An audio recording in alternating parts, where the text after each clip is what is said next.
contest but only knew 3 of their movies. He's standing in at 5'7" but 4'11" with the slump. Please welcome Michael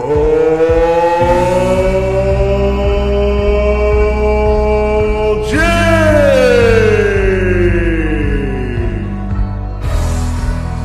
Your starting co-host. He has caused more drowsiness than NyQuil. Hasn't showered since Friday the 13th, Part 8. Please welcome John Rose.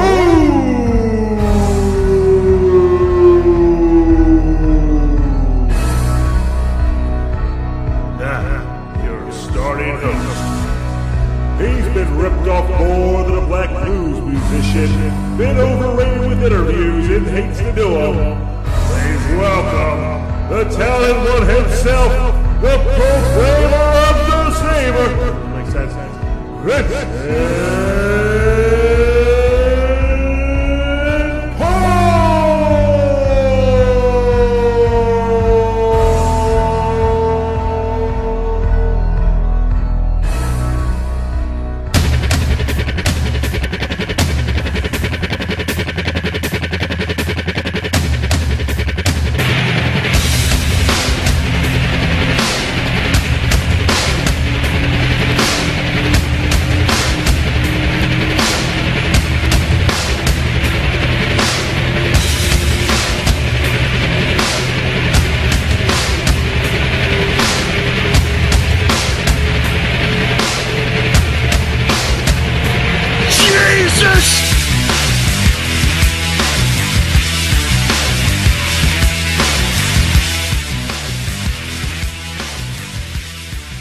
Welcome here, Rabbit and Red, and as you can tell from the introductions, I am joined with, from Morbidly Made, John Rhodes and Michael J.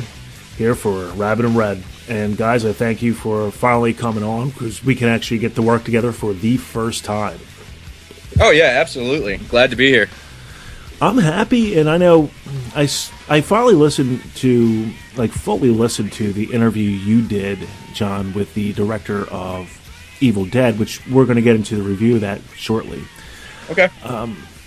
Honestly, I thought it was a very good interview, and you paced it well, and you didn't step on them, that's important. Yeah. Those are the toughest things to do, is not to step on the interview, not to go, if somebody's giving something really insightful, go, oh yeah, that's cool, or the nervous laughter, which I think one day, John, you'll get to my level where you can actually defecate into a bucket while talking to an Academy Award nominee at the same time. I think half the problem with most of my interviews are I'm drunk during them, and the other half is I just don't give a fuck to even talk to that person. Like, I'm being completely honest. Like, half the time I'm on my phone texting somebody. It's like, yeah, that's cool. So, shit, what was I going to ask? Oh, yeah, what about this? And I'm sure, Mike, how does that make you feel? Because you're going out there, you're getting the guest. Well, I've got a couple of them. Well, yeah, and I know the guests that he's talking about who he's probably didn't care about who they were, and honestly, I didn't really care about talking to them either, to be completely honest with you. Mike never, half the time, most of the time, Mike doesn't care. Right.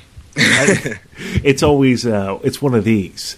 I got this guy, he's doing this film. Okay, Mike, what's the name of the film? I have to look. What's his name? Frank Coletti. Oh, okay. Do you know what? Do you know what he's done before? No, but he's very good. And I look up the guy and I go, "Wow, this guy was an extra in this movie," and I have to interview him about it. Yeah, but the thing is, he was still in that movie, so.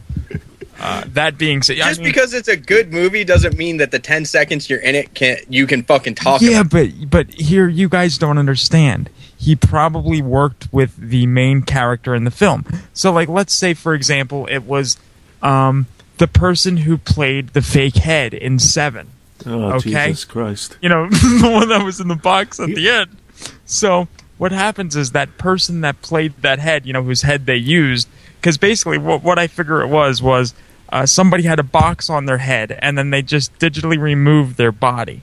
So they worked with Gwyneth Paltrow and Brad Pitt and Morgan Freeman Well, no, No, not they Gwyneth probably Paltrow. never even got to see him because that was B-roll. This fucking guy laying there with a box over his fucking face, and he's just like, I saw him on set. It was Yeah, but cool. it doesn't matter if it's B-roll because they probably walked over. Brad Pitt, they craft service. They met each other. Yeah, because said Brad hi. Pitt was a cool guy that was like, nice to meet you. So you're playing the head, huh? I No, bet he's the guy that was just like, get the fuck away from me. I bet you he was though. And Mike, this is where sometimes Mike has always, for the most part, he's always came through with some really big names that I didn't even think or even ask to get for the most part. But one of the things that I want to bring this one up. This is my favorite Michael J story, and I hope, John, you never have to deal with this. Oh God. Back when it was late February and tensions were very high with Mike and myself, he wanted to get 3 different guests to come on the show. One I didn't want to talk to at all, and I forget it was the director of Stakeland. Okay. It was Jim not- Mickle or something. It was nothing against him. It was the publicist that was kind of a dick to you, and I go, I don't even want to deal with it now because of the publicist. Oh, because it was a last-minute thing. That's Yeah. why. And I forget the other person we wound up having that person on. I can't remember who that was, but the third one. But anyway, Mike gives me these 3 guests. I'm pissed off, so I called Justin to get a conference with, because Justin was kind of in the middle, and Mike and I kind of pulled Justin in the middle, and so we call Justin, and he has to get involved. And Justin hates confrontation as much as anybody I've ever met. He just avoids it. He gets other people to fire or throw people off of his site. He can't do it. And that's Yeah, not I've heard about that. Yeah, and it's not a knock to. I'm not making fun of him. I'm just saying that's how he operates. Yeah.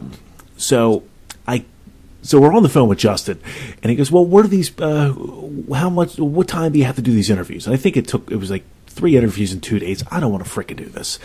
So Mike goes over the names. Then he gets to the third name. He goes, "Well, I have this guy from Zombie Farm." Just says, "What's his name?" Kotan. I go, "Wait, Mike, what's his name?" It's Kotan, sir. Kotan. All right, so I look it up on IMDb. I see this guy has 1 credit, and then the 3 others are like like a boom mic operator or something, and they're all in these Spanish films. And I just assume, I said, Mike, I don't think this guy speaks English.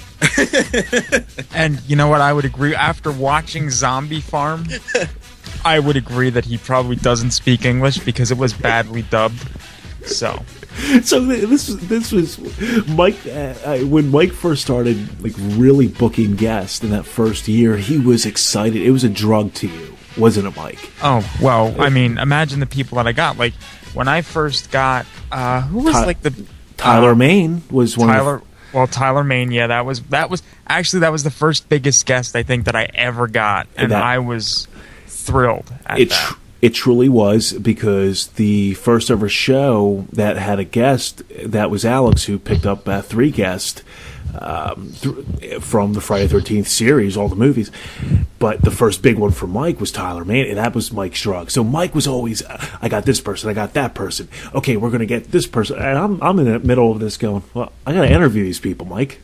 Like, can I raise my hand and go, I don't know what to ask this person?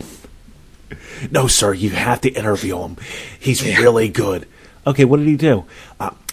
He played a craft service member. No, Mike, he worked the craft service table, Mike. He wasn't even in the movie. He was behind the scenes. Very good. We can ask him what Liv Tyler had on set for a meal. It will be groundbreaking, sir. That sounds right. And you're probably dealing with it now. With I think, Mike, you've gotten more tamed. Well, not really. It's just the amount of people that respond to you. That's all. Mike hasn't learned a thing. No. Yeah, it's just like he'll be like, "Oh, I can get so and so." It's like, what the hell's he done? Well, he did this movie. It's like, Mike, that movie was a piece of shit. Do you really want me to make fun of his movie while talking to him? He's like, let's not interview him. Well, no, I think at some points I wouldn't care. Like, just rip them apart. Who gives a shit, really? Here's the new rule now, Mike. Yeah. Every time you book somebody without John knowing, I am going to play your Pat Healy interview. Oh my God, that was a nightmare. Do you still have that, by the way? Oh yes, it's in the Hall of Shame. Yeah, I think because John, you probably never heard that interview. That was a nightmare. I had and by the way, Pat Healy's pretty talented and he's funny. That's somebody I would have loved to talk to, but I couldn't that day because I had a sales conference to go to and a whole big meeting, so I couldn't do it. So Rich and Mike, they were working together. Holy shit! Right there, there's nothing good's going to come out of that. I'm going to tell you that right now. Rich is like half baked off a pot or whatever else he's taken in a plastic baggie, and then you have Mike, who's the wide-eyed, I can't wait for this.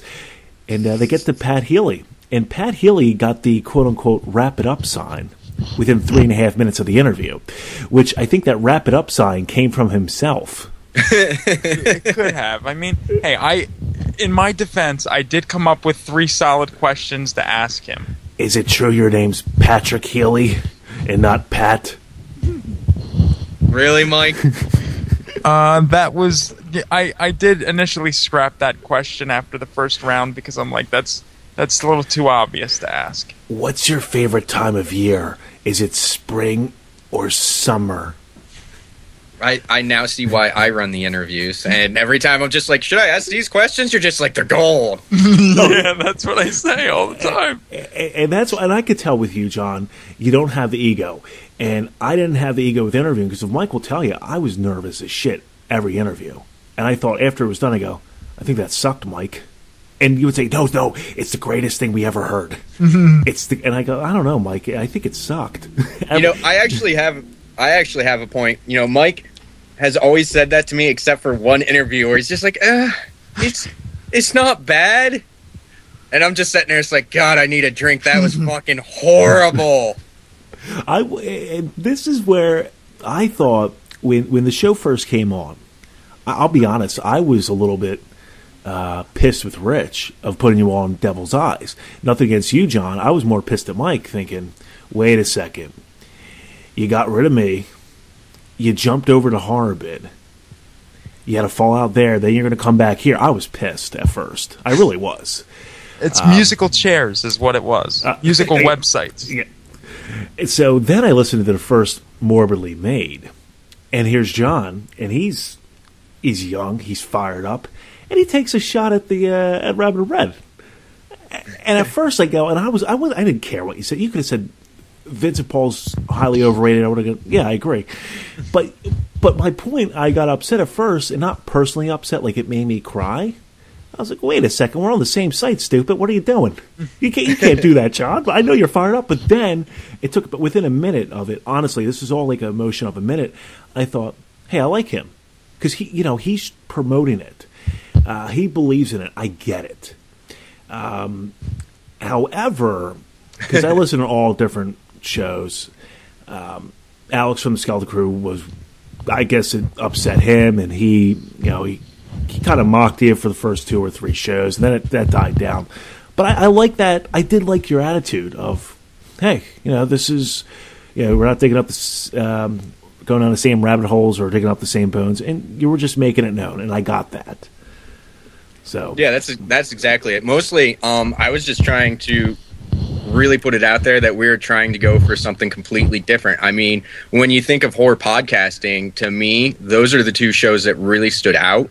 And I just wanted to, in a way, without just being like, yeah, fuck these shows, because I don't feel that way at all. But I just wanted to somewhat separate ourselves a little bit because we were trying to really go for a completely different content.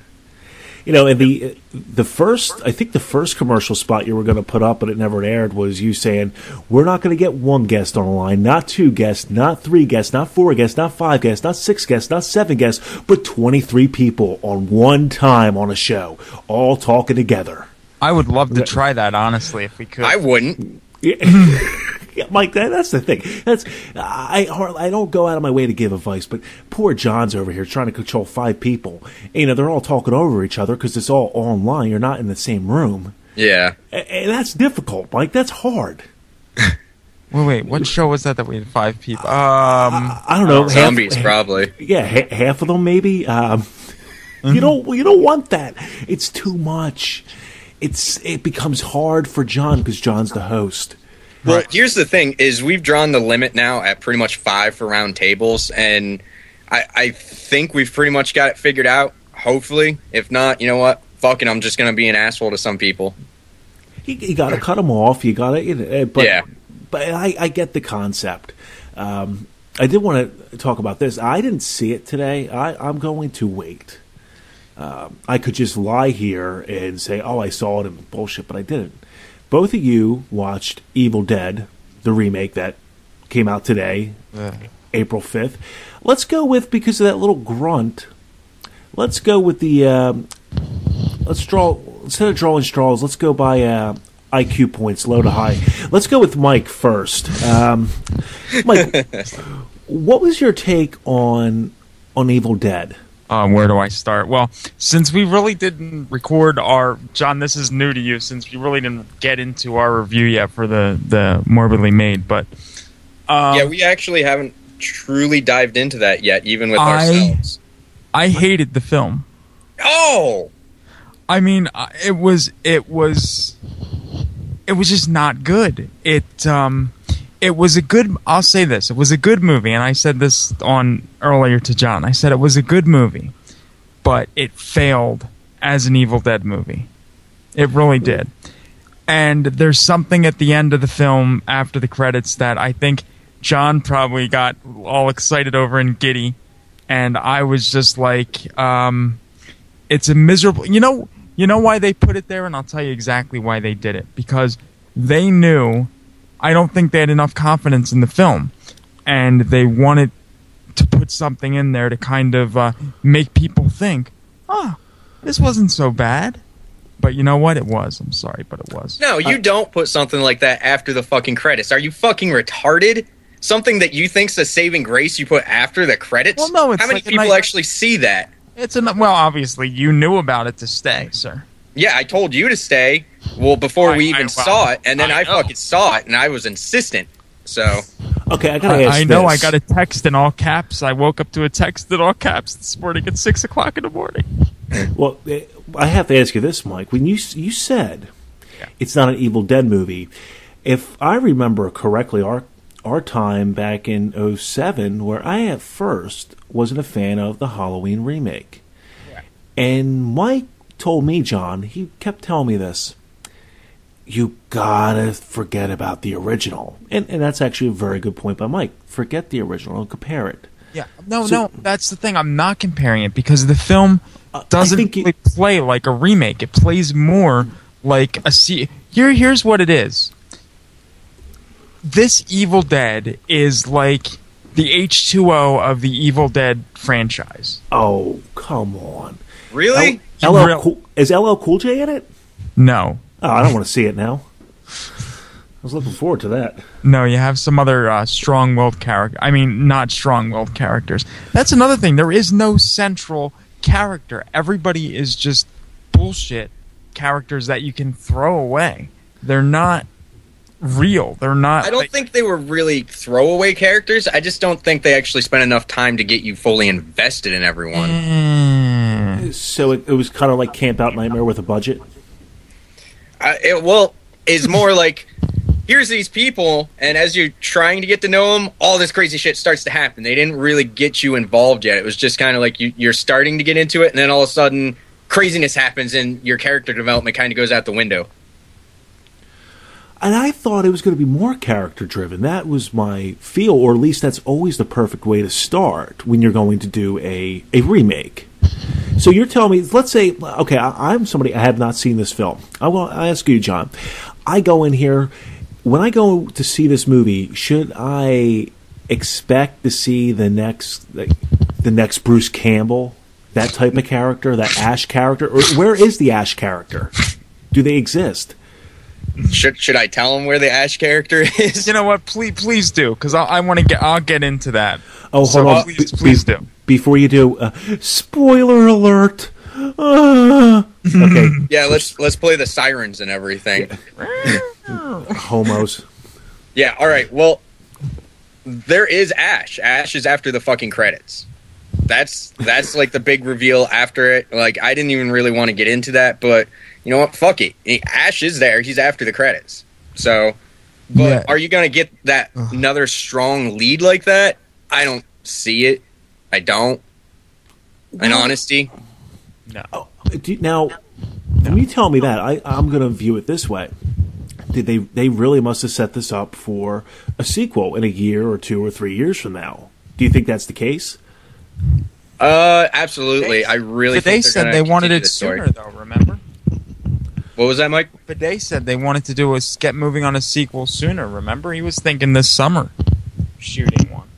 Well, what I think he means is, assuming this does really well, they're going to greenlight it and try and make it as soon as they can to, benefit off from all the hype from this. So it's going to do well, obviously. I hope so. It's going to do well. But like I said, it was not made for... We're out of that demographic. The demographic that this movie was made for was 18 to 24-year-olds that don't know of the original film. So, exactly.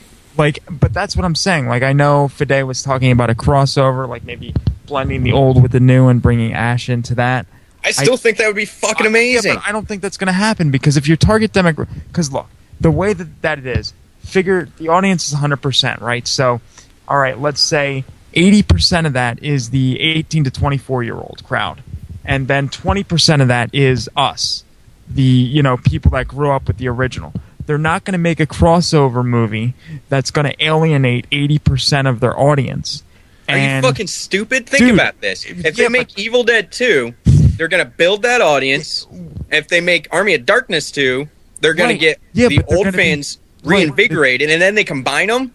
Right, but it's going to be fucking money out the ass from everybody. I don't know about that, because then the younger audience is going to see Bruce Campbell, and then they're going to be like, what the hell is Sam Axe doing in Evil Dead? Here's what it comes down to. The big thing is they're going to lean to... They want the 3 pictures altogether. And you were right, Mike, about the demographic. It's not about people who are super fans of it. They're going to change this all around, because when you really kind of break it down overall, Evil Dead was always kind of under the radar. Just under the radar when it came to the super horror movies. So this is a new rebirth, and I'm not really shocked that there wasn't that main Ash character in it. So I think, definitely going to set it up for the second one. And John, I disagree with that, with kind of putting in the more of the elements to the original Evil Dead. But this is going to be made more for that new generation, kind of have a whole new feel, and the only thing that's going to remind us of Evil Dead mostly is going to be the title. Which sucks. No, I agree with that. I agree with you there. And it's going to be... I think we've all now come to the point to accept remakes. Hey, it's going to happen. And I've said this many times, when there's a remake and we're against it, it's okay. It's fine to be against it, but don't be upset about it, because it's not when there's a remake made, the original just gets destroyed for life. We still have the original. Yeah. And let's be thankful for that, because if that was the case, we'd be left with, Vince Vaughn as Norman Bates. Speaking of that, I got to get into this real quick. You just triggered something that I heard today. There's a list of the top 10 remakes that don't suck. Now, they're no particular order, but guess what's on that list? Psycho. Yep. Okay, what site was this from? This was on AOL today, I believe. Oh, AOL hasn't been relevant since we were in high school. Yeah, nobody gives a shit about that. Yeah, that's AOL is just, they're grabbing. I mean, was it written by Joe from House of Horror? It could have been. I really liked Vince Vaughn, because he had much of a sexier jawline than Anthony Perkins did. By the way, I have a campaign running on. I have a new film noir coming out. It's about 3 homeless men, and they're granted a wish. It's really good. By the way, I never made a horror film. I don't like horror at all. What did you think about that, Tom? I think it's pretty good. But I really wasn't a fan of your one film. It reminded me of A Nightmare on Elm Street, which I don't get. I just don't get it. I know, I don't get it either. Like, what's with Nancy? Is she like retarded or something? I don't understand. But the Nightmare on Elm Street remake, that's where it's at. You gotta listen to that. Watch that film. That's great. It's just a great film and overall. But we'll be back after this. I gotta shove a dildo up my ass. I don't hold a grudge. I really don't hold that much of a grudge. I'm just, they're just. I think I'm upset, like many people are with House of Horror still, because you charge for your show when it's a retrospective. Yeah, that's ridiculous. Wait, we can do that? You mean all this research and hard work we've been doing? Mike, what the fuck? Dude, nobody's gonna pay to listen to us do a fucking retrospective. Well, nobody you on that. Oh, fuck you, sir. I love Halloween. Mike, we're not talking about Halloween. We're doing the Aliens retrospective. I know, but did you know Danielle Harris, it was her 15th favorite movie ever? Okay, what does that have to do with Aliens and Halloween? Look, there's a connection. Danielle Harris was in Halloween 4. In the remakes, you see? You forgot 5. She's in 5 too. Well, I'm being you, so half the time I gotta be retarded. Oh, okay. I don't mean that in a very negative way. Retard's the new cool. I would say so. And you're the coolest. You're damn right. Hey, we're gonna take a break. When we get back, we're gonna go over the Final Four with Horror Remake 64 Madness. A big shocker, and Freddy kind of got killed. Lost by 6 votes in a highly competitive voting, but to me that's destroyed. And then somehow Psycho did not make it. We'll get a little news, and I want to get to Mike on the news about what's coming out on the Blu-rays, and I want to talk to John about who he wants to interview next and who was his influence. All that and much more here on Rabbit and Red. We'll be right back after this. See you on the other side.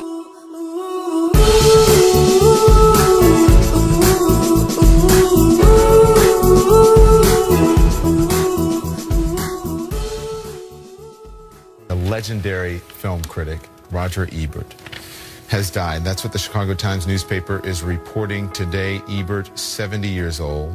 Where'd you go? I miss you so. Seems like it's been forever that you've been gone. Apart from all of these other dead teenager and knifing, slashing movies that we've had over the past several years, this one distills everything right down to the very basic thing. Put the kids in the cabin, throw things at them for an hour and a half, and that's the movie. Yeah. So that it doesn't waste any time on characterization, needless dialogue, or any meaning whatsoever. Facing and dicing teenagers with a machete for 5 movies now, and the formula is always the same. Jason is out there in the wind and the rain, and there are dead bodies all over the house, and everybody is screaming, and their clothes are ripped off their backs, and there's blood all over. And so, of course, more teenagers think it over and decide that what they've got to do now at this moment of crisis is walk out in the forest by themselves. Where'd you go? I miss you so. Seems like it's been forever that you've been gone. Where'd you go? I miss you so. Seems like it's been forever that you've been gone. Please come back home. Now, that actor playing the Candyman there, Tony Todd, also starred in the first film, but this time, oddly enough, because he has a certain resemblance to O.J. Simpson, the movie sets up an eerie resonance in some scenes that maybe it didn't really intend. Later in the film, as we learn the Candyman's history, we see he's a tragic figure driven by racism and torture into his violent destiny. Our next movie is named Friday the 13th Part 5, and why was I so lucky that I got to do this movie instead of you? Where'd you go? I miss you so. Seems like it's been forever that you've been gone. Where'd you go? I miss you so. Seems like it's been forever that you've been gone. Please come These films aren't in the same category. These films hate women. And unfortunately, the audiences that go to them don't seem to like women too much either. Our next movie is named Poltergeist 3, and this is one of those movies you cannot possibly endure if you have even the smallest shred of common sense. Not that if you had such a shred, you would have gone to the movie in the first place. Approach, I didn't like it. Where'd you go? I miss you so. Seems like it's been forever that you've been gone. Where'd you go? I miss you so. Seems like it's been forever that you've been gone. Please come back home. Please come back home.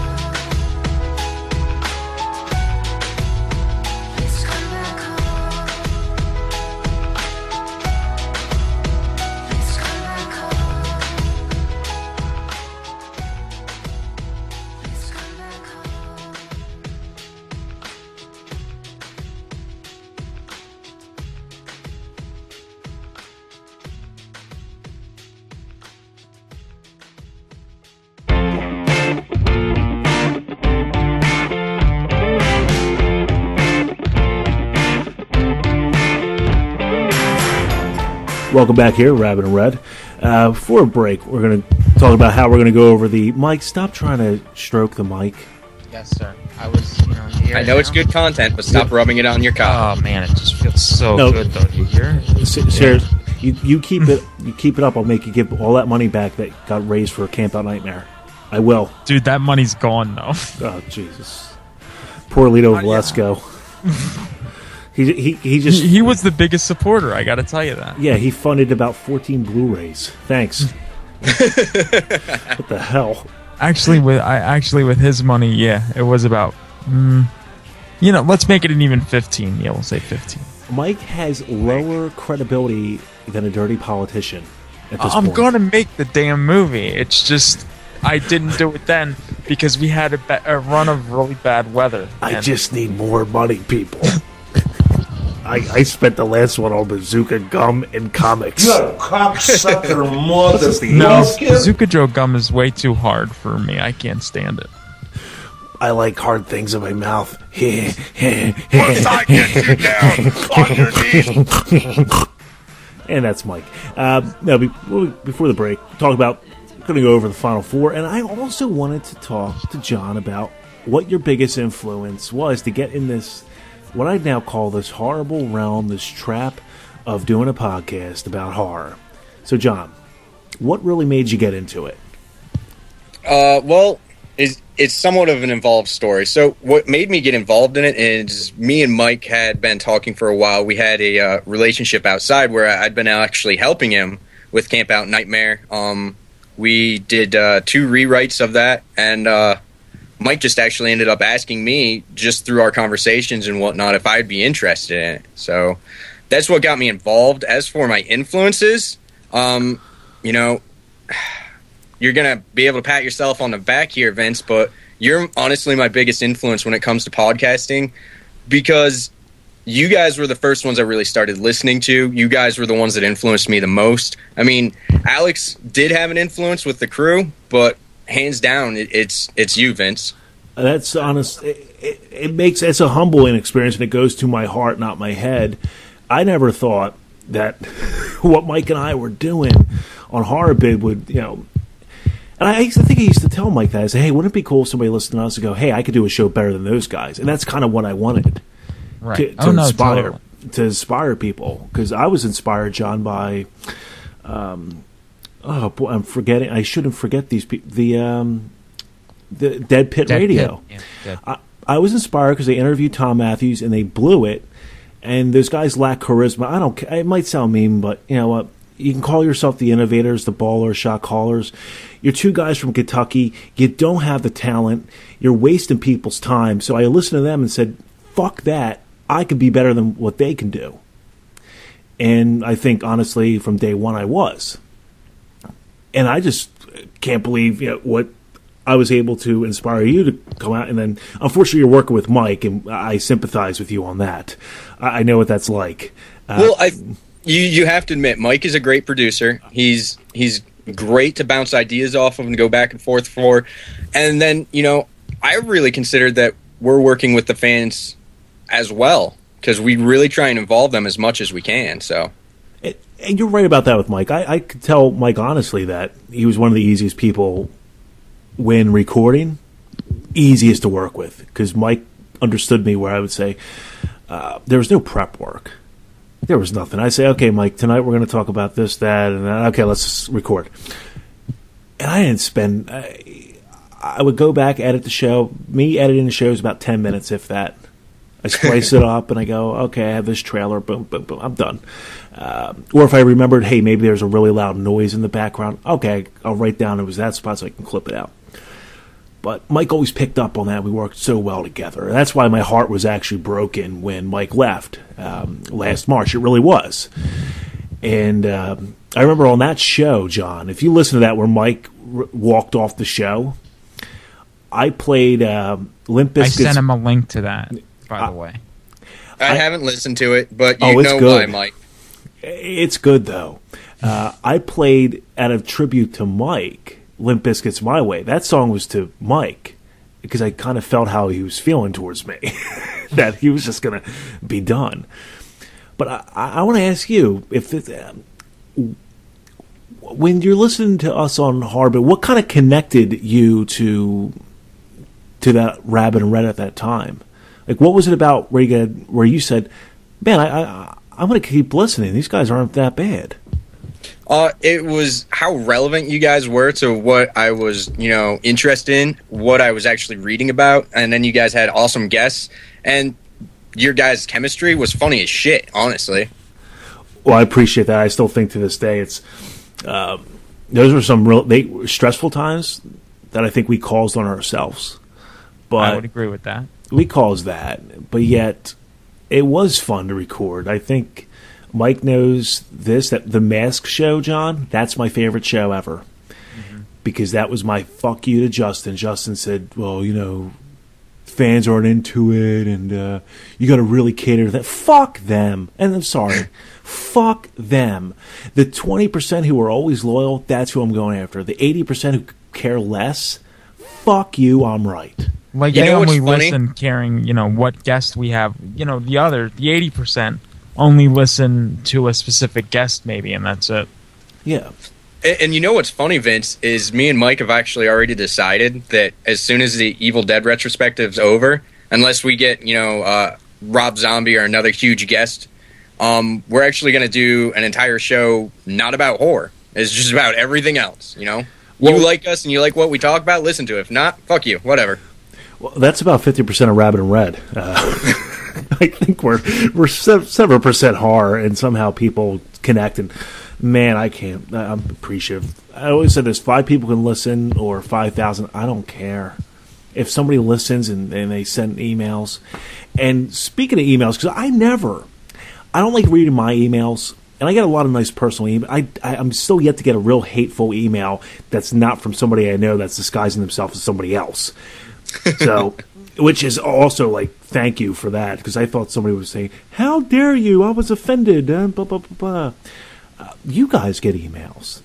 Oh my God, yeah. I want to know about the emails you receive. Now, the first question is: do you both have separate email addresses, or does it go to the same email that you guys check? We typically just stick with the show's email. We really just promote that for the fans and whatnot. If people want to interact with us, there's always Facebook. Past that, for emails and whatnot, just the show. Right. I'm sorry. Ahead. No, I'm sorry. I wanted to know what was the worst email that you ever received so far? To me, I really hope Mike agrees. It's most of the time we actually get people completely confused as to what the fuck we're talking about. And they think they can, become involved with this shit. Right. And the one that stands out to me is this guy in New Zealand emailed us wanting Destination Truth to come and investigate the beach by his house. I was just like, the fuck are you talking about? Where do you see Destination Truth? It's the Morbidly Made. Yeah. We put everywhere to talk to Josh Gates. Not anything about, hey, Destination Truth, come investigate. It's like, what? Right. Well, how about, all right, well, I have this email up if you want me to oh, God. If you want to hear it. Okay. This is from Casey. He says, Mr. Gates, not Morbidly Made, Mr. Gates, because I guess he feels this is going right to Josh. He says, Mr. Gates, first off, I am a huge fan of D-Truth, and I love your work with Ghost Hunters. I've been with you guys since the beginning. My fiance, not so much. I myself have experienced a few things that are unexplainable, as I do live in Natchez, Mississippi, I guess. Mississippi? Is that with a Z? He's in Mississippi. Whichever. And was once employed at the King's Tavern. Enough said. My beautiful fiance... I'm sorry, Mike, I just want to stop you there. I want you to continue. This guy's bringing up personal stuff that if it went to Josh Gates, he wouldn't care. Exactly. I worked at the King's Tavern, like Josh Gates going to go, oh, I've been there. Those chicken fingers. Awful. I'm sorry, continue. Yeah. And my beautiful fiance is a bit of a skeptic when it comes to the paranormal, and we butt heads quite often when the topic is brought up. I think it would make good TV is what I'm getting to, LOL. We live an hour or so away from the Myrtles plantation. but have never got up the nerve to take on such a location. Plus, our two little boys keep us pretty grounded. I'm sorry. Hold on. I'm getting feedback. So am I. What? Come on. This is not the Morbidly Made. Oh, Come on, John. I produce things very well around here. So, okay. Continue there, Mike. So, yeah, plus our two little boys keep us pretty grounded. Strap cameras on our asses and we'll see what happens.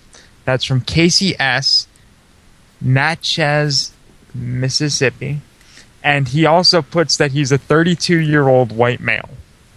Well, that makes a difference because Josh Gates is very discriminatory, as we know. He's like, wait a second, was this sent by one of them color guides? Because I'm not going to do it. I want a white guy from the South because we know we can trust them more than anything else. Come on. And that's one of the tamer ones that we get. Like the one I was telling you about with the guy with the beach was talking about how fairies chased him and everything else. It's just like, what the fuck? Yeah, Like, find that what one. do And you- then there was that other one, John. Wait a Remember that sec- weird one that we got? What chases him? Ferrets? Fairies. Oh, like Mark Patton? I'm sorry. Oh, shit. Kinda. Wait, did I interview him? No. Fuck him. It's only about I only don't knock the people I interview. I thought you said ferrets, but No. See, that's the problem. Sometimes I'm going to gloat, even though I think a lot of the people who listen to Rabbit and Red have also listened to Morbidly Made. But I'm happy that the friends of the show they're really nice. Let me ask you this. I'm not trying to compare shows. What was the name of the fan of your show that got a tattoo of your logo? Oh, wait. I'm sorry. That was one of mine. Got a tattoo. Yeah. So that's cool, though. You have fans that write you. That's cool. Mine they get tattoos. So that's awesome. Yeah, how long have you been on the air? 3 days. Yeah. I still to this day, Michael Martin doing that. I'm going, I can't change the logo, but the good thing is it kind of looks like a Playboy bunny. So if we ever do, he can play it. But Jesus, I remember that, Mike? When I sent it to you, going, I can't. I think I had the email. I'm completely humbled by this. This is amazing. And I think at that point you were wondering, you're like, do you think we actually reached like cult status? I think that was cult. I look at Rabbit and Red as that independent band that like 30 people like, right? But they're really dedicated.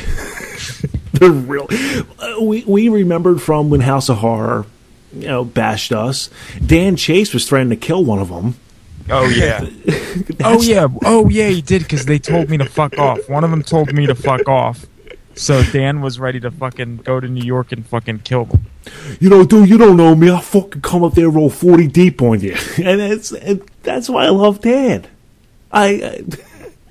That's the kind of support. And I know with Morbidly Made, and you guys make that connection with the friends. And I always call them friends, not fans, because it's like, who are we to have fans? Because we're fans of horror, and we just talk about it, and somehow you can connect. Yeah, I got you. I'm glad I don't get the kind of emails you guys get. Oh my god. Yeah, I mostly let Mike deal with that shit. Yeah, pretty much. Let's tell this story before we get into the Final Four and then the news to wrap it up. Mike and I think Mike kind of gathered this from me after a while that I really love to interview the independent directors or the up-and-comers. I always found that to be a really fun interview. But we learned that you can't always interview everybody. Right. How about the guy Lester? Lester Blosser. Yeah, I kind of felt like, I think after a while we realized... Did the nightmare thing, that's right. Wait, you mean that kid that tried to do the fan rewrite or whatever? Yeah, and his story wasn't that bad, to be honest with you. But I think it was a really weird situation for Mike. No, it totally was. And the thing is, I told the guy, because I honestly, I know the guy that represents Heather Langenkamp, because... What? What? This is getting edited out.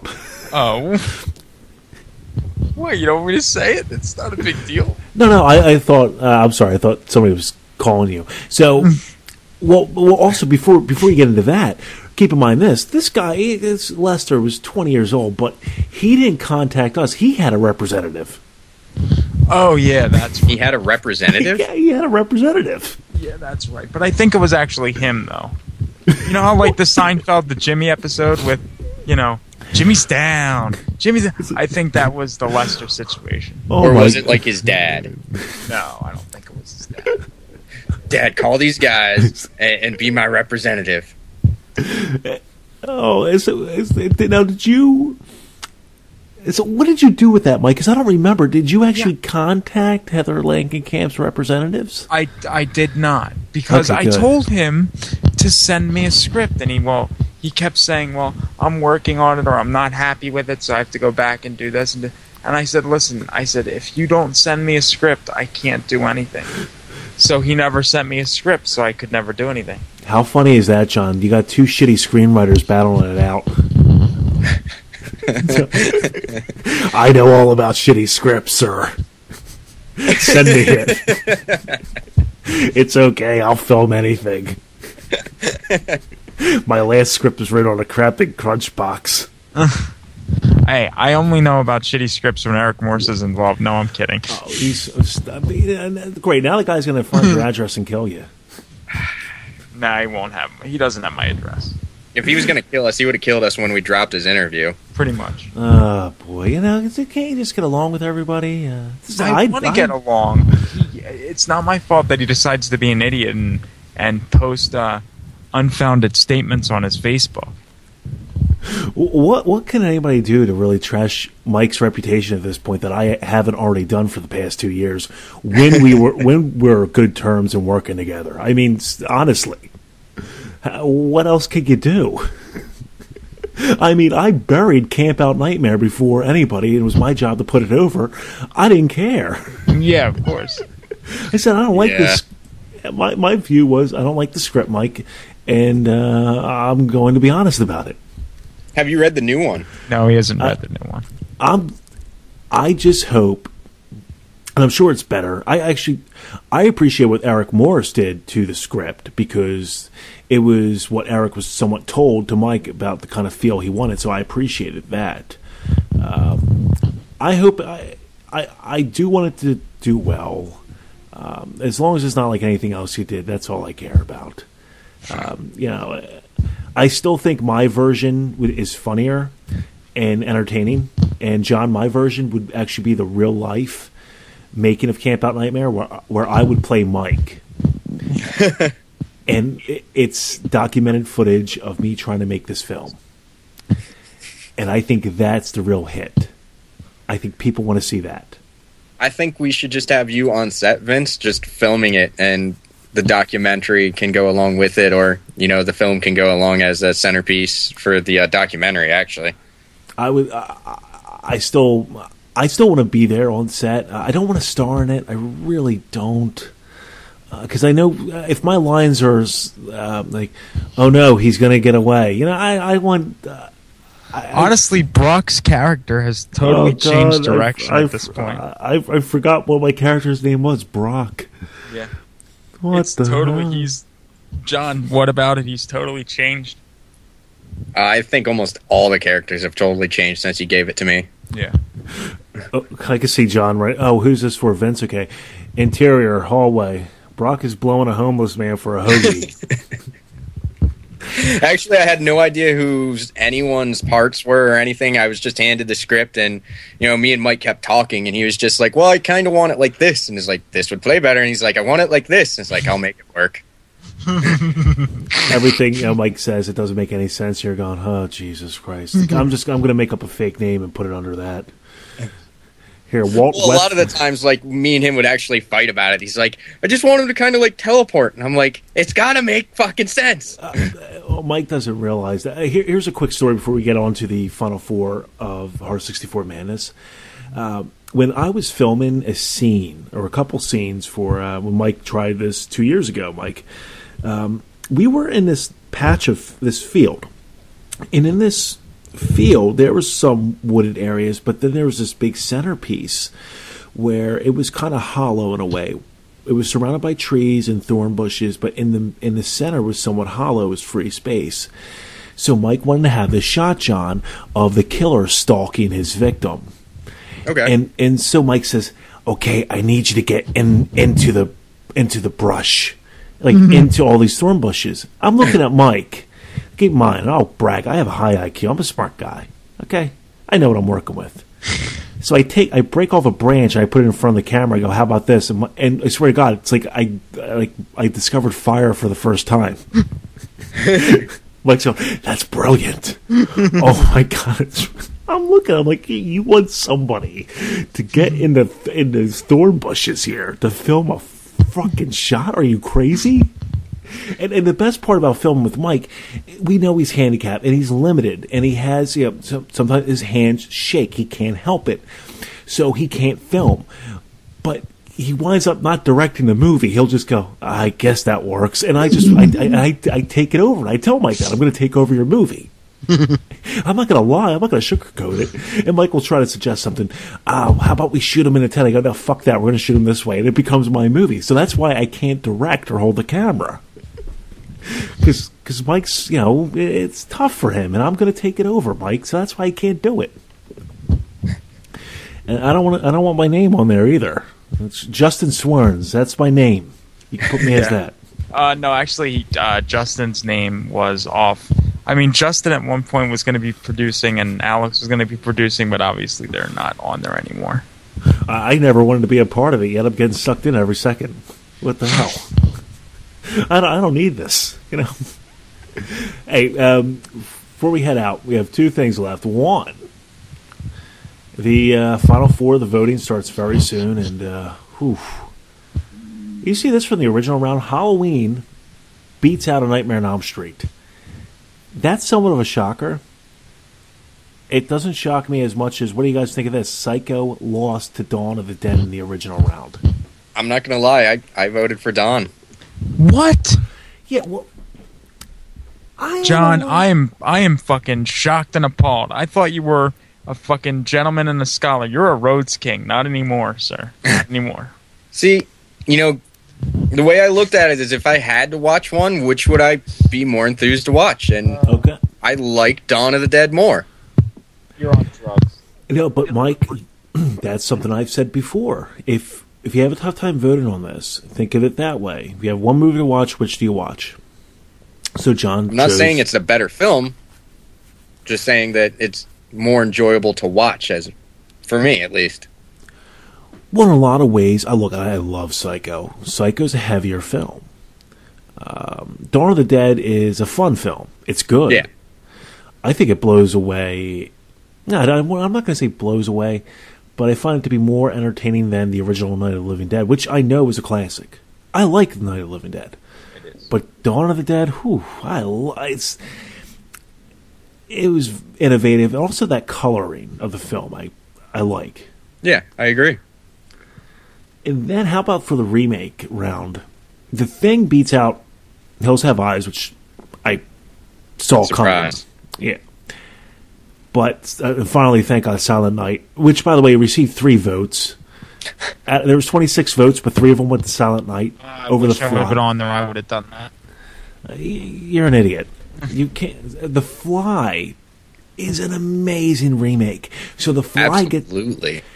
That was one of the first remakes, besides The Thing, I think anyway, where it set the way of people thinking, "Hey, that's better than the original." So you have the Thing going up against The Fly. I'll make the prediction. I think we're going to see The Thing versus Halloween in the Carpenter Showdown, which I've been predicting. I can easily see that, actually. I would love to see where fans vote. Where would you guys vote? Because Vince, I know you don't vote, so I don't. But if I had to vote, I got to really think about it. I would go with The Thing. And my reason is not only so much because it was a phenomenal remake. Okay, I don't care if I get heat for this, or maybe it's played out in my mind. I like more of. How do I work? Because I really don't. The best way to put this, I'm not trying to step on,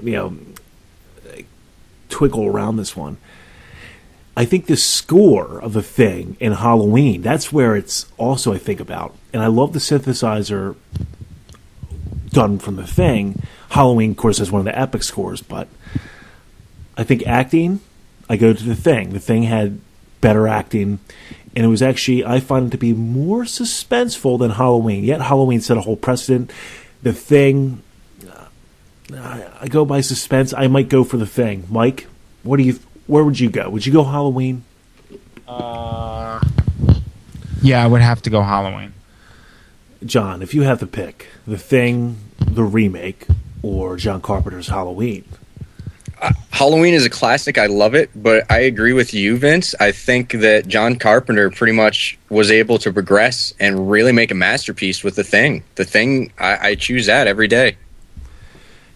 And it's a tough choice. It really is. I don't know if you burned yourself out. I know I burned myself out with Halloween. I can still watch it, which, by the way, this still irritates me. I bring it up too much, but I'll still bring it up. If you have to watch Halloween on Halloween or in October, you're not a fan of horror. You're lazy, and that's not being a true fan of. If you really love horror movies, you don't just watch Halloween on Halloween. It works all times of years, except for Christmas, maybe. But really, I've done Christmas. It works. You're the super fan. The Thing is one of those movies too. I think horror in general, you can watch it whenever. You don't have to watch. I can watch Silent Night, Deadly Night in the summer.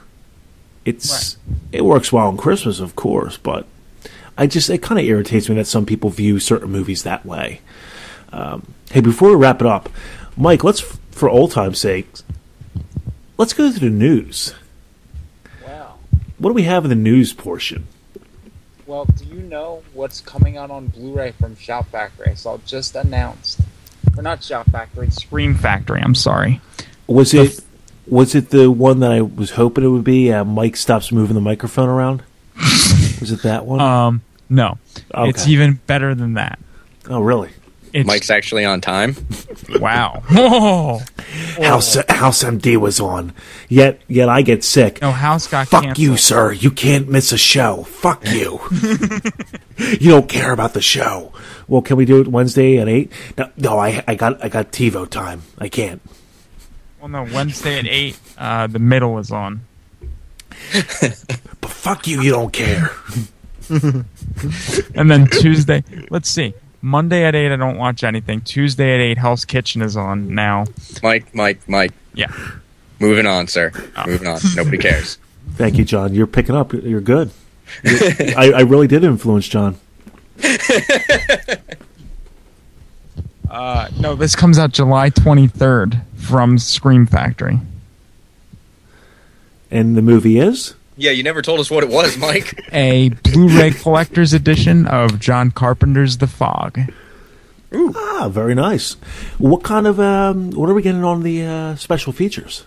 They have not been announced yet. Well, I fucking hate that. But I think there's going to be some good features. I personally, with a recent Blu-ray release that's coming out, I was excited, and then I got disappointed because there's no features. Ninja 3, The Domination, which Mike knows. He bought me a copy of this. It's one of my favorite movies. It really is. I love the movie. And it's bad. I know it's bad. It's getting released to Blu-ray. No special features. Well, because I was going to say, I will probably get that from them. And I was going to maybe pass it along to you if you would want it, but... Oh, I'm going to pre-order that. I'm pre-ordering. I think, even though there's no special features, I have to own it. If you pre-order from Shout Factory, they will ship it early. Because I pre-ordered Rocko's Modern Life, the complete series from them. Rocko's Modern Life? Yeah. It was an 8-disc DVD set with all 4 seasons, and I wanted to get the lithograph that was an exclusive through Shout Factory. Who's Rocco? It sounds like you're getting a bootleg copy, doesn't it? Did you ever see the movie not the movie, but the show on Nickelodeon about the wallaby and his friend Heifer the cow? Hey, I'm Rocco. You want the Blu-rays? I got a lot of Blu-rays. Got Rocco's Modern Life, Rocco Does Manhattan. But I pre-ordered it from Shout Factory so I could get the lithograph. You want a lithograph too? I'll throw a lithograph in there, you fucking gimp. I got it a day early, and I felt special. Who you calling a dago? I think just Rocco's. I never heard of that. It sounds like you're buying it. Never watched Rocco's Modern Life. It sounds like you're buying it from a guy named Rocco. It was on Nickelodeon from 1994 to 97. Oh well, that was a real barn burner there. Yeah, I never fucking watched it either. Sorry. That's disappointing. Yeah, I never heard of it. I think you just made that up, Mike. No, I'm looking at the DVD set right now. Did you illustrate the DVD set? No. Because I think you made it up. I don't think this show exists. I'll send you a picture of it. Oh, okay. I don't think it exists, but okay. I think it does. Hey, Mike, I'm not taking the news away from you, but what do you think of this? Yeah. Are you hyped up for Lords of Salem? No. Why not? It looks like the biggest pile of shit I've ever seen. It didn't stop you not liking Halloween 2. Yeah, well, that's because Halloween 2 is actually decent. John, do you agree? I like Halloween 2, and I actually am excited for Lords of Salem. I'm not hugely excited, but yeah, I'm going to go fucking see it on opening weekend. I did a commentary over the trailer before on the Skeleton Crew back in the day. And, yeah, I didn't get it, and I still don't get it. Well, Mike, you don't get fractions, but you don't hate fractions, you know? Actually, I do hate fractions, but that's beside the point. Carry the 3. Oh, God. Like, multiplying fractions, I just never quite understood it. I can't... You get whole and mixed numbers in there, we're in trouble. Okay, so what's going to happen, Mike, is you can go watch it, and I will be your calculator for you on the show and explain what goes on. Huh. I've tried doing that to him with foreign movies, and it's really difficult. It's just I don't like to read them because sometimes the subtitles go by so fast, and I'm like trying to eat popcorn and read the subtitles, and I can't do two things at once. It's very difficult. That's just insulting because I'm dyslexic as fuck, and I can watch them. Yeah, but I think you have a learning disability there. I probably did. Well, my IQ is only 84, so I am borderline mentally retarded. 84? Hold on, wait. Are you serious? Yeah, my mother told me before that my IQ is 84, so I'm borderline mentally retarded.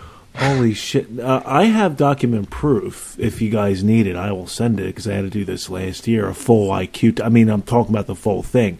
My IQ is 168.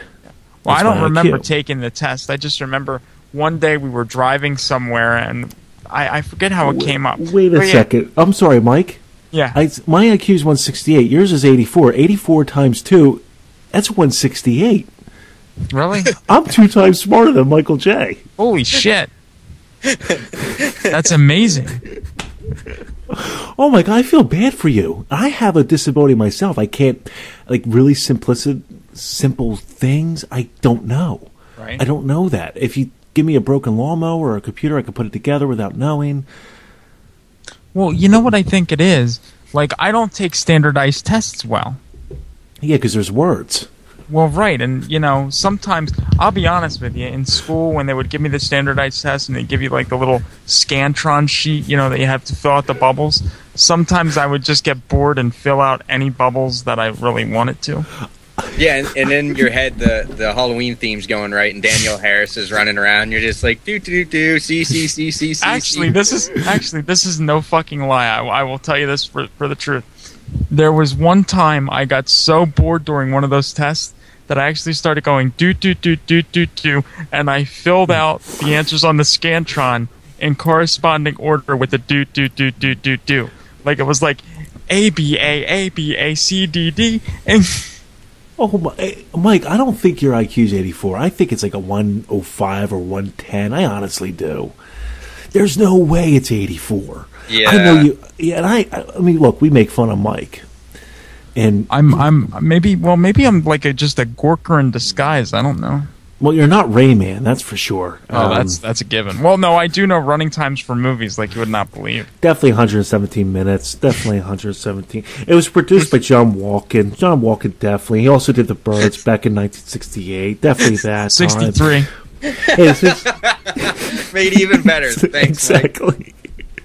And The Birds runs like 2 hours, 2 hours, 1 minute. The sequel's in 1990.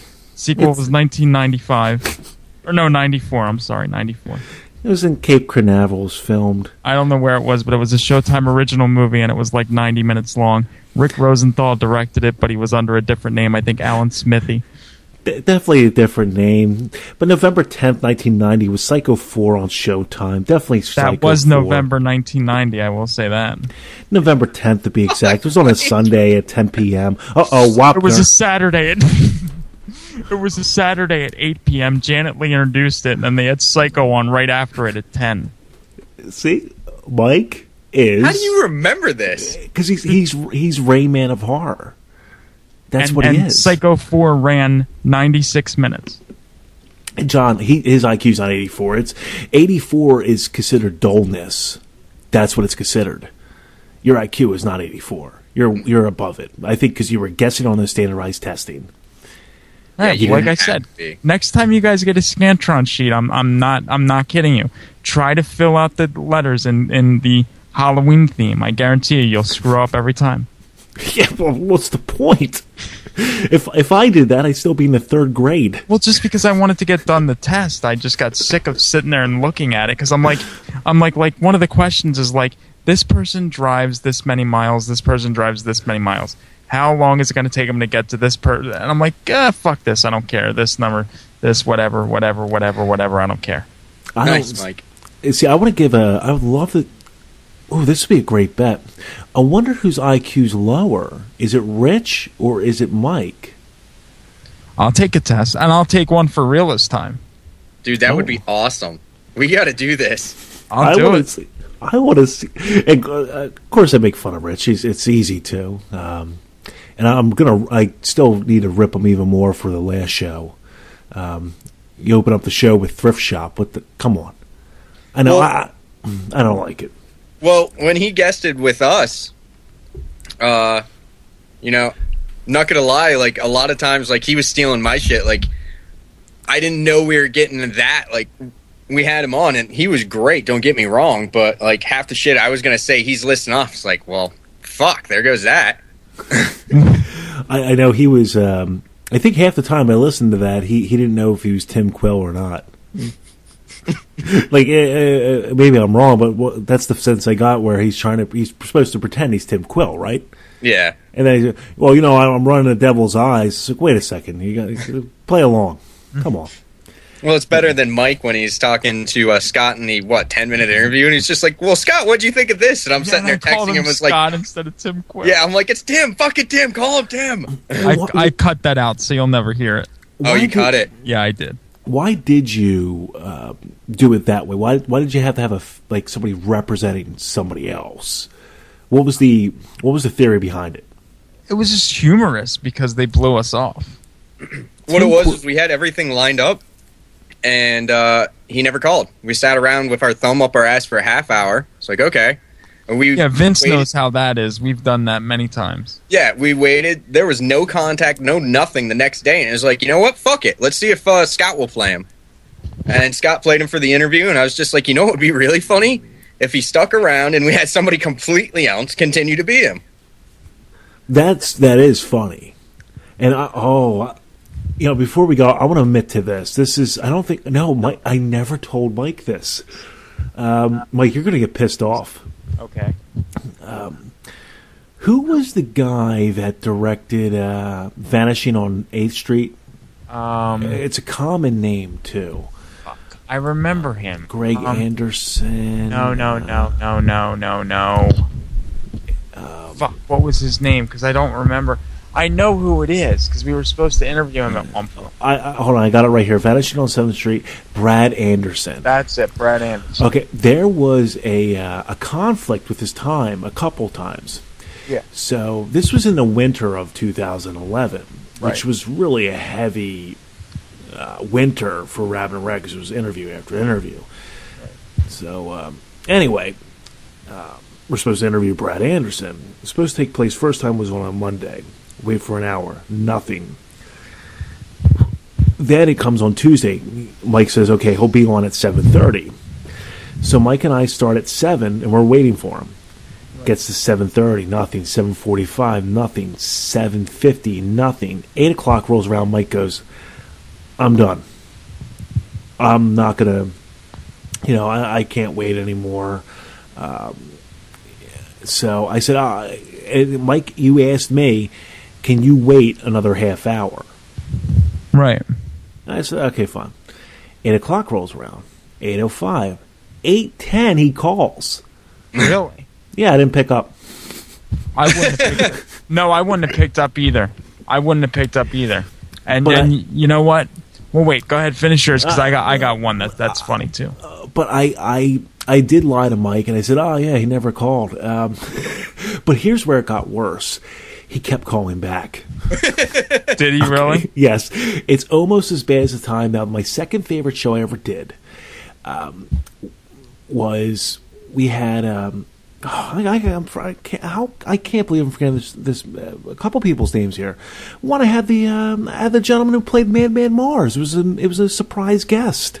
Yeah, with Derek Young. And Derek Young got me him. But Derek, who's a filmmaker, was also, but didn't tell me either. He was trying to get on Henry Manfredini. Best known for Friday the 13th. He came up with the music. Yeah. I'm interviewing here. And then this phone number keeps popping on 12 times. This person called. I'm rejected it.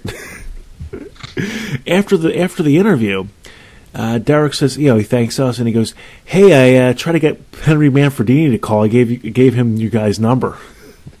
And I'm going. So that must have been him calling. Oh yeah, and 12 times. I go, oh God, I blew that one. I felt bad. So, all you people that wanted to hear Henry Manfredini, I apologize. Maybe we could get him again. You never. I don't want to talk to him.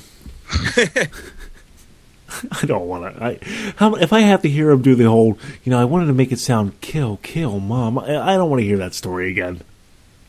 You're sick of that story? Every time. It's this, okay, we get it. You did the kill ma, and brilliant. Just stop. Stop looking creepy too. He is milking that story. He really is milking that story, though. I will say that. He's done other music that sounded great, like House. He did the music for House. I thought that was good. Don't forget Slaughter High. That's a forgettable film. I love that film, sir. That's because you have no taste. Hey, before we get out of here, I know we have 17 more hours to go on the show. And I'm kidding. What did you guys want to talk about? About your show? What should people expect now with the Morbidly Made? Well, John, you can cover this one because I did it with Rich. So, the fuck am I talking about? Oh, all right. Well, hopefully our Evil Dead remake show should already be out. We spoiled the living fuck out of that movie, so if you've seen it and want to hear us babble about it, I don't know why, but go for it. We will be having a fan roundtable around the entire Evil Dead series, franchise, everything Evil Dead, from fucking guests to the comic books, video games, all that shit. So we'll be having that, and then from there... what guests didn't we get, and why? Yeah, exactly. Yeah. Yeah, a couple celebrities may not be happy with us, but you know what? That's going to be fun. Yeah, stop being fucking pricks. I don't know. Past that, it's fucking up in the air. We're trying to get Rob Zombie to do a whole Rob Zombie show. That would be cool. We have another shock rocker that is hopefully lined up. Hopefully, we're back and forth. So as soon as they get us a time, we'll be in good shape. All right, and then from there, I don't know. We make it up as we go. Well, are you guys happy so far with how the first couple shows have gone? I think overall, I mean, if you could grade it to a 1 out of 10, 10 being the highest, what would you give yourselves? Let's start with Mike. Honestly, I'd give us a 10. Okay, let's go to somebody who hasn't been drinking all night. Let's go to John. Oh, you probably don't want to talk to me then. Well, Actually, you're more sober. Realistically, I'm going to give us a 5 or a 6. Jesus Christ. No, here, Mike, I'm not egotistical. There are things that we can improve. Do I think it's a bad show? No. I think our production can probably get better, and that's not on you. I'm just saying, you know, I can actually get off my ass and get a good mic. And just simple shit like that. And, you know, myself, I can get better. I'm hard on myself. Occasionally I pump out a really good interview. Past that, I'm mostly a guy sitting here with a glass just BSing like I'm at a bar with my friends, and it probably shows. There's nothing wrong with giving yourself a harsh grade. I give Rabbit and Red a 2.5. Okay? Because I have a tagline on our Facebook fan page. Set your expectations low and enjoy. Because you can only come up. And Right. Mike, a 10. I give you, Mike, a 1.5. One and three quarters. You know what? I give myself a 0.75. I'll be brutally honest with you guys. I thought your show was going to suck at first. I really did. You know me. I'm not going to bullshit you and stab you behind the back. I remember thinking about that, going, "How is this going to work?" Because Mike just got, and this is the story with Mike. You got lucky with me. Right. Think about that. I didn't know how to interview. I somehow did it well. You got with Alex. And yeah, Dan, you hit gold. Mike also helped, by the way. It's not just me only or them. But Mike always had good people to work with. Then he gets John, and I'm thinking, there's no way he's going to... I really thought, John, you were going to do one of two things. Be really good or suck horrifically. And then I listened to the first show and go, hey, man, this kid, I think he has something here. That's honestly how I felt. You're welcome. And I wasn't rooting for you to fail either, because that's not right. But I really thought it's one of the two. Like, I thought you were going to come on there. And I mean, the first show, and this has come from me, and I've used the word cunt like the word the. A lot of cursing. I mean, a lot of... I could tell when John was fired up. Because you get really into it. You're just, f*** this, Mike. The f***ing movie over there was f***ing horse shit. It's the f***ing f***its and their ways and It's like, wow, that guy's cursing a lot. I do curse a lot. I do too, though, but I'm just happy that, hey, there's two shows on Devil's Eyes, and and I'm sorry, I'm not going to put over the site. We're not the best in horror talk. Just stop, Rich. Put that slogan away. Stop that, please. I take it you hate that slogan. I'm not comfortable with it. I do 5 to 7% horror talk. Okay, I do. The other 95 to 93%, I don't know what I'm talking about. I don't know what I'm doing right now. Here's what I will say about it. I don't know if we're the best, but with both shows, and I give us, a medium grade. I think we're going to get better. I really want us to get better. I'm going to work towards myself being better, and I think we will be. Whether people want to believe that or not, I really think that the two shows combined, we will be the best in horror talk. I feel somewhat differently. I'll pick up the slack. It's all right, Vince. Hey, I've been carrying around Mike. I've been carrying around Rich. I carried around Alex. I carried around myself. I'll do the show with anybody. That's my philosophy. Because I love talking. So when Mike fires me, do I have another home? Absolutely. Fuck you. Don't do the interview. That's oh god. You fucked up another interview. I don't care if you're depressed and drinking all the time. Pull it together. Then I'll call Justin, or I'll call Alex and try. No, I don't know. Mike, just don't fuck this. It's like your third marriage. Dude, come on. First of all, I didn't intend to fuck the Skeleton Crew because I created the Skeleton Crew, but I got fucked on that deal. Hey, I got fucked hard. Well, you know what? Maybe that's deserving because some people don't know out there. Mike tried to take away Rabbit and Red from me, the name. You know, I'm just saying that's a little. Well, that was for different circumstances. Oh, which we can get into if you want. That's not right, though. That's my point. I just didn't want Rabbit and Red to fail, and I thought that it was going to go down. I thought you were going to let the ship go down, and I did not want that to happen. The ship never goes down. Sometimes I take a little bit of a day off, but that's me. I got to do that. But hey, I'm just happy. I think if I can market both shows, I think our best philosophy, honestly, is we're different. That's all. It's just a different take on horror, and we have personalities, and we don't start off the show with, so, what did you guys watch on Netflix over the weekend? I watched the Crawl Space movie, and I didn't get it. Oh, I didn't see it. It looks stupid. I actually wanted to watch Crawl Space on Netflix. It's really, really. It's. You're talking about the one from '86, right? Yes, it's a poor movie. I wasn't a fan of it, but again, I'm happy to have you guys on, and we will be back here.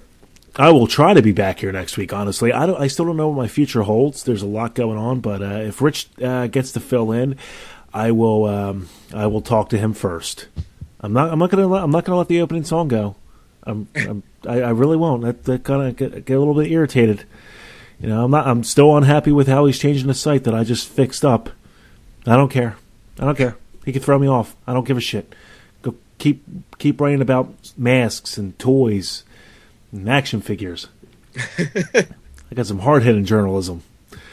I do fake imaginary brackets, so take that. But for John, yes, sir, and Mike, I'm Vince. Take care, everyone. We'll see you back here later. Harold, you want mayonnaise?